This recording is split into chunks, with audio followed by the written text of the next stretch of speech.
Salut, c'est Cyril, je te retrouve à nouveau pour te faire une vidéo. Alors aujourd'hui, on va faire une vidéo qui m'a été réclamée plusieurs fois sur YouTube et une vidéo qui m'a été réclamée également sur les réseaux sociaux. C'est une vidéo en fait où je fais un petit peu un tour de ma bibliothèque en fait et où je vous montre un petit peu quels sont les livres de ma bibliothèque. Alors il n'y aura pas forcément tous les livres parce que je vais pas tarder à déménager, je déménage au mois de février.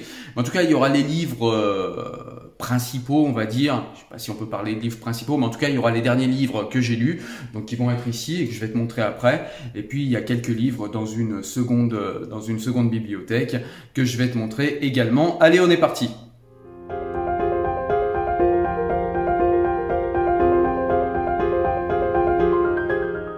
Alors je passe derrière la caméra et puis on va regarder un petit peu quels sont les livres qu'on trouve ici. Donc là on va trouver déjà le livre de Aymeric Caron, Utopia. C'est un livre où j'ai pas fait une vidéo, mais c'est un très très bon livre, je vous en parlerai, qui nous parle d'utopie, donc voilà, qui nous fait l'histoire et l'historique de l'utopie, et qui également produit des utopies pour les années et les siècles à venir.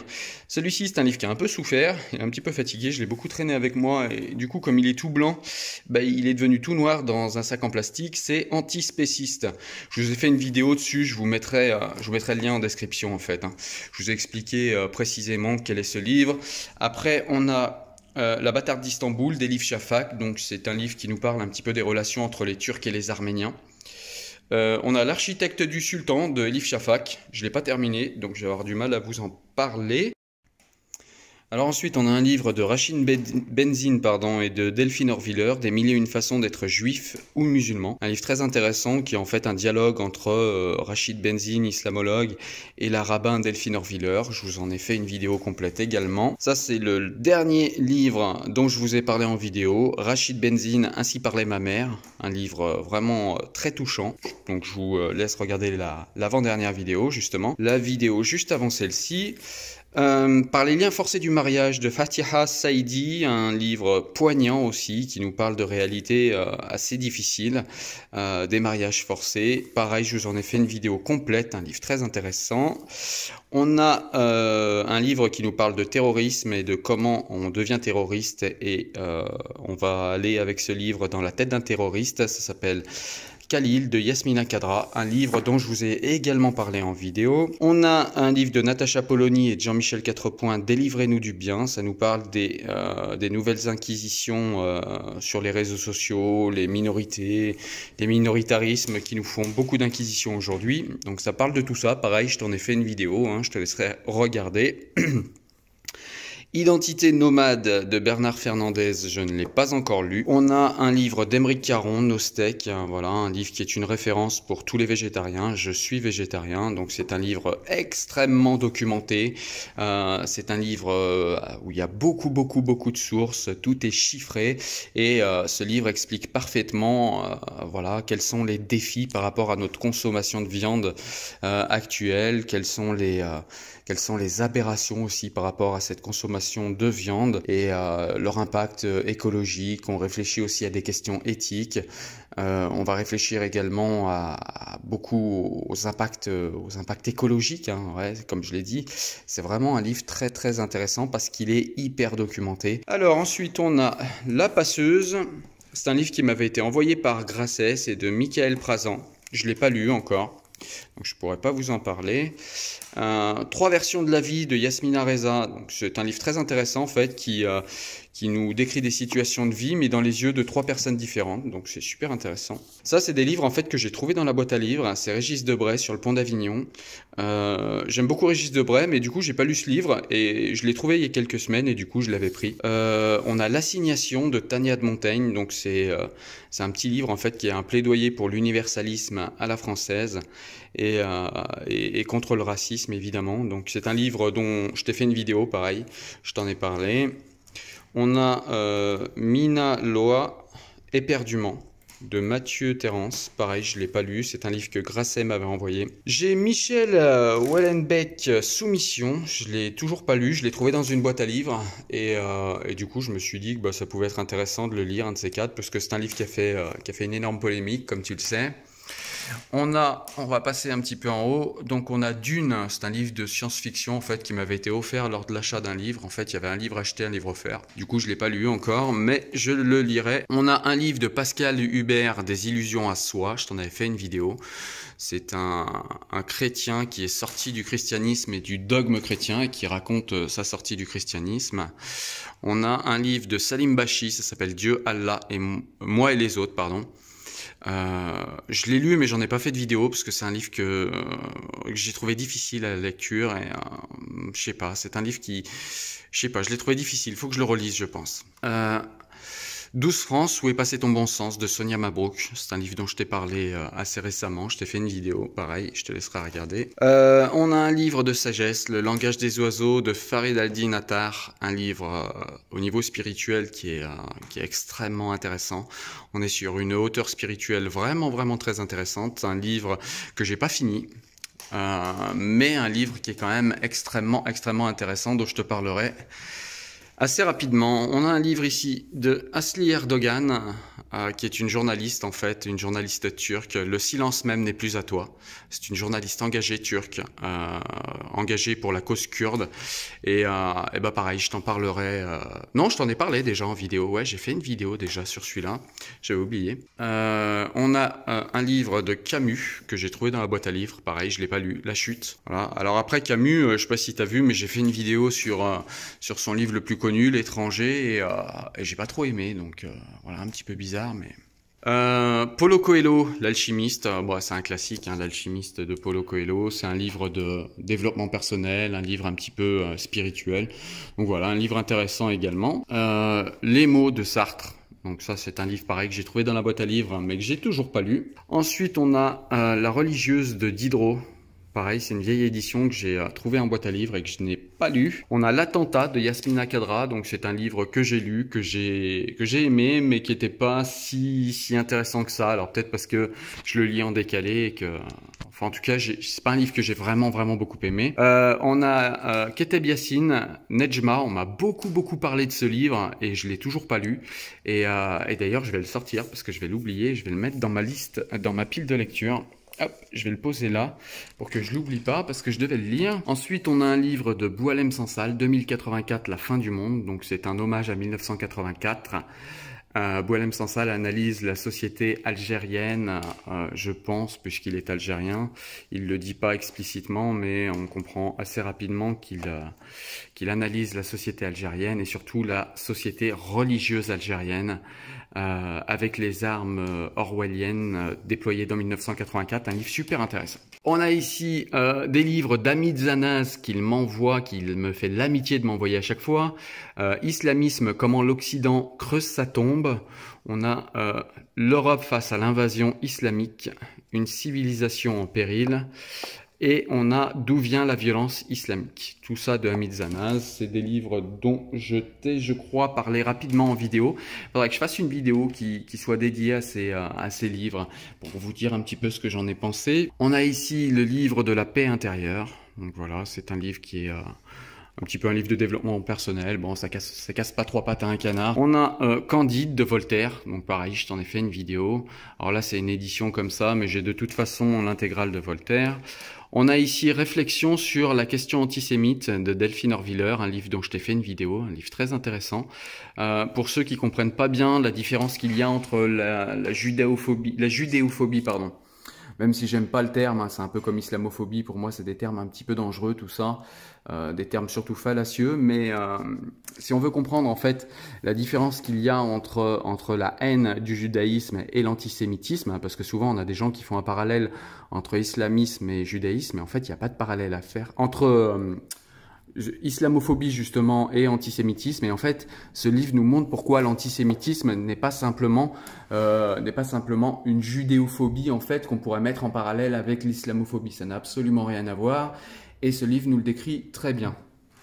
Ensuite on a un livre de Daniel Cohen, ça s'appelle 3 leçons sur la société post-industrielle. Je l'ai pas encore lu. On a Alain Touraine, Sociologie de l'action, pareil je l'ai pas encore lu. On a un livre, Le grand secret de l'islam. Voilà, c'est un livre de Odon. Où est-ce qu'il est,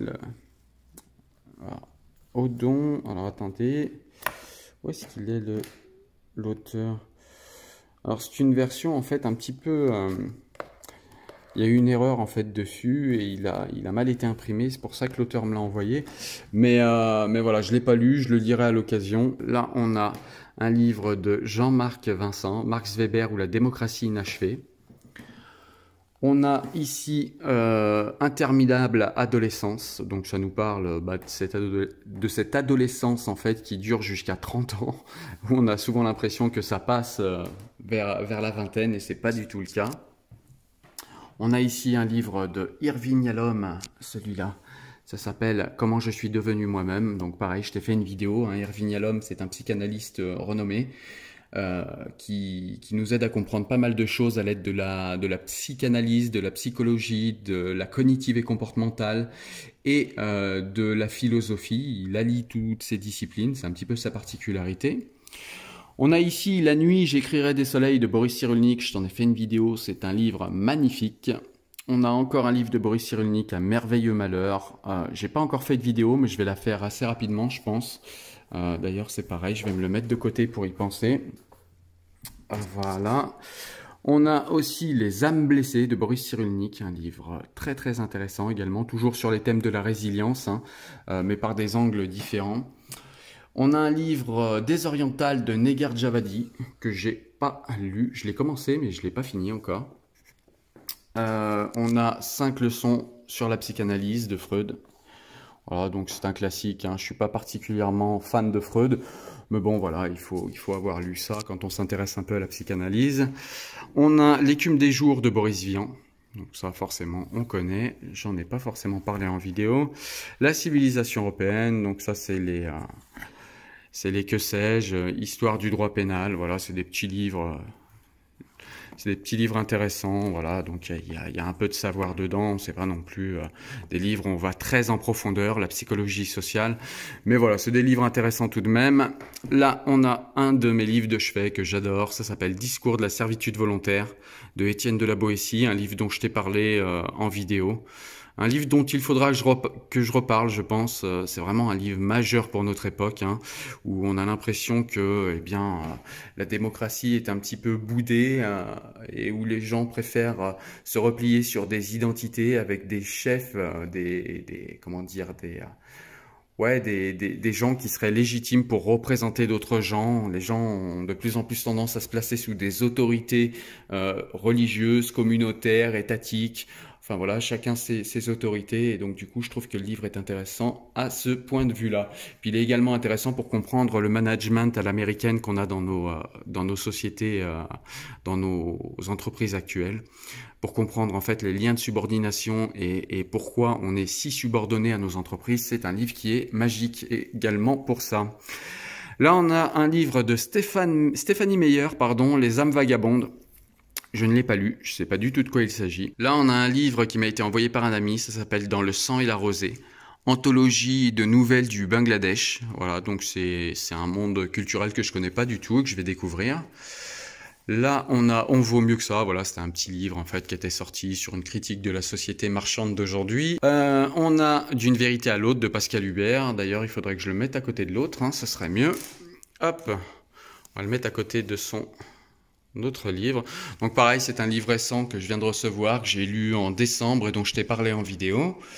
Ensuite, on a Les fleurs du mal de Baudelaire. Donc c'est un classique, hein, pareil, pas forcément utile que je t'en parle. Voilà. Là, on a Spinoza, le traité théologico-politique. Donc voilà, ça c'est un de mes livres de chevet depuis très très longtemps. D'ailleurs, c'est un livre dont il faudra que je te parle, le TTP de Spinoza, mais c'est un gros morceau. Ce sera vraiment une grosse vidéo quand je parlerai de ce livre, parce que c'est vraiment, selon moi, un livre majeur pour comprendre la laïcité, pour comprendre... Oula, il y a des livres qui sont tombés. Pour comprendre les relations entre une religion et l'État et comment ça s'est organisé en Occident, je pense que le TTP de Spinoza est vraiment majeur. Ensuite, on continue avec Spinoza, on a L'éthique de Spinoza, donc voilà, un livre très intéressant, c'est pareil, l'éthique, il faudra que j'en parle, un de ces quatre. Ça va être un gros morceau également. Ensuite, on a le Gorgias de Platon. Alors, je l'ai pas encore commencé. J'ai pas commencé les œuvres de Platon encore, mais il faudra également que je m'y mette. Ensuite, on a les livres de de Irving Yalom. On revient sur Irving Yalom, donc Mensonge sur divan. On a la méthode Schopenhauer. Celui-là, je t'en ai parlé en vidéo. Alors celui-là, j'en ai pas parlé en vidéo, Mensonge sur divan, parce que je trouvais... Bah décidément, ça arrête pas de tomber. Ouais, je trouvais qu'en fait, c'était assez redondant par rapport aux autres livres. Du coup, je t'avais pas parlé de celui-là, mais je t'ai parlé en vidéo de la méthode Schopenhauer. Je t'ai parlé du problème Spinoza, évidemment, parce que j'adore Spinoza. Et ce livre, en fait, est vraiment super intéressant. Celui-là, je t'en ai parlé en vidéo également, en plein cœur de la nuit. Ça raconte, c'est un petit peu le témoignage, en fait, d'un ami d'Irving Yalom qui est rescapé de la Shoah, qui émigre aux États-Unis, et Irving Yalom nous explique un petit peu comment il s'en remet. Ensuite, Soyez invulnérable de Nadia Wolf. Je l'ai pas lu encore, j'ai pas lu du tout, je sais pas de quoi il s'agit. Le livre d'or de la poésie française, donc je l'ai un peu picoré, hein, c'est sur la poésie française. Pouvoir, ambition, succès, 600 citations littéraires et politiques. C'est un livre, voilà, il y a quelques citations dedans, c'est pas super intéressant, mais du coup je l'avais trouvé en boîte à livres, alors je l'avais pris. Celui-là est beaucoup plus intéressant, dictionnaire anthologique de la poésie française, donc voilà, que de la poésie française. Les lettres persanes de Montesquieu, un livre très intéressant dont il faudra que je vous parle aussi, c'est vraiment un très très bon livre. On a l'Avare de Molière, donc celui-là on l'a tous joué à l'école pratiquement, donc je vais pas vous en parler là, mais c'est un classique. On a Les Fables de La Fontaine, qui est un classique également. On a Jacques Salomé, Conte à guérir, Conte à grandir, et puis le second derrière, Conte à aimer, Conte à s'aimer. Voilà, donc ceux qui connaissent Jacques Salomé savent de quoi il s'agit, mais c'est souvent... c'est un psychanalyste, je crois, en thérapie comportementale, me semble-t-il, Jacques Salomé, et il fait souvent des livres de développement personnel avec un petit peu de sagesse à l'intérieur. Bon, c'est intéressant, mais c'est pas non plus de grands livres, vraiment. Là, on a un classique, George Orwell, 1984. On a ici le livre qui a été le début. Je le garde toujours près de moi, ce livre, parce que c'est en fait ce livre qui a déclenché ma réflexion sur mon alimentation et qui a fait que je suis devenu végétarien. Ça s'appelle Le désordre alimentaire mondial, et c'est pas du tout un livre en fait qui parle de végétarisme. C'était en fait un livre, je l'avais trouvé, je me rappelle, dans un magasin de dépôt-vente, et en fait en prenant ce livre, je cherchais à comprendre en fait les déséquilibres alimentaires mondiaux, c'est-à-dire comprendre pourquoi en fait au nord on a beaucoup de nourriture à profusion, etc. et pourquoi au sud ils en ont pas. Et souvent, on a tendance à faire des explications un petit peu à l'emporte-pièce, parler de colonisation, parler du fait que le climat est plus tempéré ici en France, etc. Enfin, des choses un petit peu rapides. Et en fait, ce livre vient complexifier tout ça et vient nous expliquer beaucoup de choses, et nous expliquer entre autres que la consommation de viande est pour beaucoup là-dedans. Voilà. Donc après, on a Bolosov, La vie vaut la peine d'être vécue. Alors c'est un livre que je n'ai pas lu, ça me dit rien. Là on a en fait tout simplement l'œuvre complète de Spinoza en édition Pléiade, donc avec le traité de la réforme de l'entendement, avec voilà toutes les correspondances qu'a eu Spinoza. On a évidemment le traité théologico-politique que je vous ai montré tout à l'heure ici, là. On a l'éthique également, enfin... Voilà, c'est écrit derrière. On a court traité de la réforme de l'entendement, court traité, les principes philosophiques de Descartes, pensée métaphysique, l'éthique, traité des autorités théologiques et politiques, traité de l'autorité politique et correspondance. Un livre majeur, Spinoza, il faut impérativement le lire. Ensuite, on a Civilisation de Régis Debray, comment nous sommes devenus américains, je t'en ai fait une vidéo, c'est un excellent livre également. On a ici Pensée pour moi-même de Marc Aurèle, non, d'Épithète. Ah non, oui, c'est Marc Aurèle, qu'est-ce que je raconte? Pensée pour moi-même de Marc Aurèle, suivi en fait du manuel d'Épithète, justement. Donc voilà, pour la pensée stoïcienne, c'est intéressant. On a Frédéric Lordon, qui est un économiste spinoziste, donc qui est très intéressant. Et La vertu sauvera le monde, donc c'est une critique du néolibéralisme, un livre que je te conseille également. Yasmina Reza, Le dieu du carnage, je ne l'ai pas lu non plus celui-là. On a, alors là c'est carrément un autre style, c'est Despuentes, Vernon Subutex, ça nous parle un petit peu de la vie parisienne. C'est un roman un petit peu punk et voilà, je suis pas forcément super fan, mais c'était intéressant parce que j'en avais jamais lu. Là on a la table du roi Salomon. Ah oui, c'est pareil, c'est un livre qui m'a été conseillé en fait par mon libraire. Je l'ai pas encore lu, mais je pense que je t'en parlerai. Et là, en fait, on a deux éditions Pléiade de Voltaire. Donc Voltaire, roman et contes. Donc dedans, on a tout ça. Donc il y a les principaux contes philosophiques de Voltaire. Il y a Candide, l'ingénu. Qu'est-ce qu'il y a d'écrit derrière? On a Zadig ou la destinée. On a Microméga aussi, je vous en ai parlé en vidéo. Le blanc et le noir, je vous en parlerai bientôt. La princesse de Babylone aussi, ouais, il est pas mal. Faudrait que je vous en parle également en vidéo. Les lettres d'Amabed, le taureau blanc, aventure de la mémoire, éloge historique de la raison. Enfin, il y a vraiment plein de choses dans cette édition Pléiade de Voltaire. Et là, on a un mélange en fait de tous les écrits de Voltaire. Alors Voltaire a produit beaucoup d'écrits. En plus, il a vécu jusqu'à plus de 80 ans, donc il a vraiment beaucoup écrit. Je crois qu'il y en a encore 12 comme ça, donc vous voyez, j'en ai que 2. J'ai encore de la marge. Ensuite, là-haut, on a un livre. Alors, qu'est-ce que c'est que ce livre? Qu'est-ce que c'est que ce livre-là? Ah oui, c'est Tartuffe. Voilà, Tartuffe, pour ceux qui ne connaissent pas encore, de Molière. Donc, c'est une édition, en fait, du lycée. Voilà, on a un livre anti-cancer de David Servan-Schreiber qui nous explique comment naturellement, en fait, éviter de se donner des chances d'avoir le cancer. Prévenir et lutter grâce à nos défenses naturelles. Donc il parle dedans d'alimentation, de cohérence cardiaque, il parle de tout un tas de choses comme ça. Voilà, après en haut, vous voyez, on a des livres de Molière, on a Jacques Prévert, on a Montaigne les essais, donc c'est une édition lycée aussi. On a de Beauvoir, Le sang des autres. On a celui-là, qu'est-ce que c'est? Ah oui, la Mauritanie sera unie ou ne sera pas. C'est un livre d'un soufi originaire de Mauritanie. C'est un livre très intéressant parce que la Mauritanie, c'est un livre que je connais pas, enfin c'est un pays pardon que je connais pas du tout. Et en fait, ce livre m'a fait découvrir un petit peu les problématiques de la Mauritanie et du coup, je t'ai fait une vidéo. Pareil, je te la mettrai en description. Ensuite, on a L'étranger de Camus que j'ai pas aimé et certains diront que je n'ai pas compris, c'est possible. Ensuite, on a encore des livres d'Albert Camus. Ensuite, on a les Confessions de Rousseau. Voilà, donc livre 1 et livre 2. Ensuite, on a des livres de Schopenhauer. On a également un livre de Daoud, là, Kabel Daoud, le peintre dévorant la femme. Pareil, je t'en ai fait une vidéo. C'est un livre très intéressant. Voilà. Je te montre un petit peu ce qu'il y a ici. Voilà, c'est les livres que j'ai pas encore rangés et que je n'ai pas encore lu pour beaucoup. Sauf peut-être celui d'Ismaël Saïdi, là, qui est ici. Hop. Voilà, qui est un livre que j'ai lu en 2019 et que j'ai beaucoup aimé également. Mais au fait, qui est vraiment Mahomet. Voilà, donc un livre très intéressant. Voilà. Ensuite, j'ai toujours quelques livres qui traînent ici sur une espèce de petite table, vous voyez, où je pose mes livres. Donc là, on a le catalogue des éditions Pléiade, Nos étoiles contraires. Qu'est-ce que c'est ça? La dynamique des groupes restreints. On a Nom de Violette Florette, la Bible, le Coran et la science. On a Raymond Queneau, Courir les rues, battre les campagnes, fendre les flots. Et on a El Awahdi, les califes maudits, la déchirure. Celui-là, je vous en parlerai également en vidéo. Après, on a l'œuvre de Rousseau. Là, on a la France. Hop là, ça tombe tout. La France, 13 siècles de présence. La France arabo-orientale. Un livre très intéressant en fait, hein, très imagé. Ouais, je vais vous montrer vite fait. C'est un livre qui se présente comme ça en fait. Donc il y a beaucoup d'images.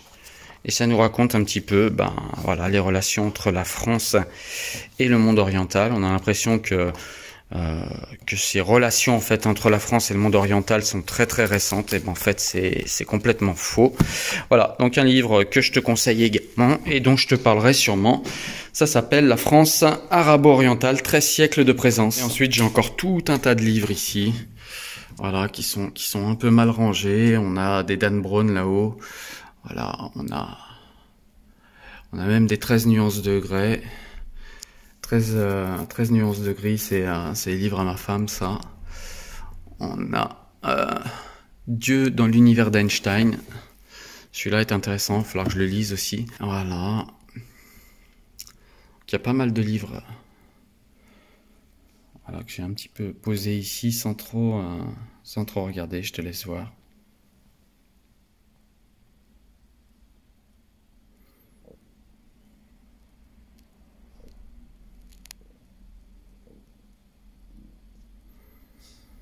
il y en a encore ici.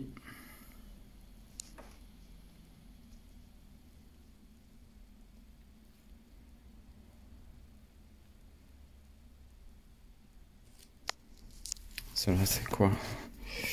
Ah ouais, c'est Jules Verne, Le Tour du monde en 80 jours. Et l'autre, je crois que c'est pareil, mais dans une autre édition. Ouais, c'est ça. C'est Jules Verne aussi, mais dans une autre édition. Ok. Voilà, et ensuite en bas, en fait, c'est les livres des enfants. Ouais. Il y a toute une série de Picsou et les livres de mes deux fils. Voilà, et puis des encyclopédies là-dessous. Voilà, écoute, j'espère que tu as aimé faire ce petit tour dans ma bibliothèque. Alors, il y a encore des livres que j'ai ailleurs, hein, voilà. Mais là, je t'ai montré en tout cas le principal, ce qu'il y a autour de moi au quotidien, les livres que j'ai autour de moi et les livres que je vais lire, les livres que je relis. Enfin, en tout cas, voilà, on a fait un petit tour dans ma bibliothèque. J'espère que cette vidéo t'a plu. Elle m'avait été demandée, je le répète, donc c'est pour ça que je l'ai faite. Et j'espère que ça va te plaire. Voilà, je te dis à très bientôt pour une autre vidéo où on parlera également de livres. Ciao, ciao, porte-toi bien, salut.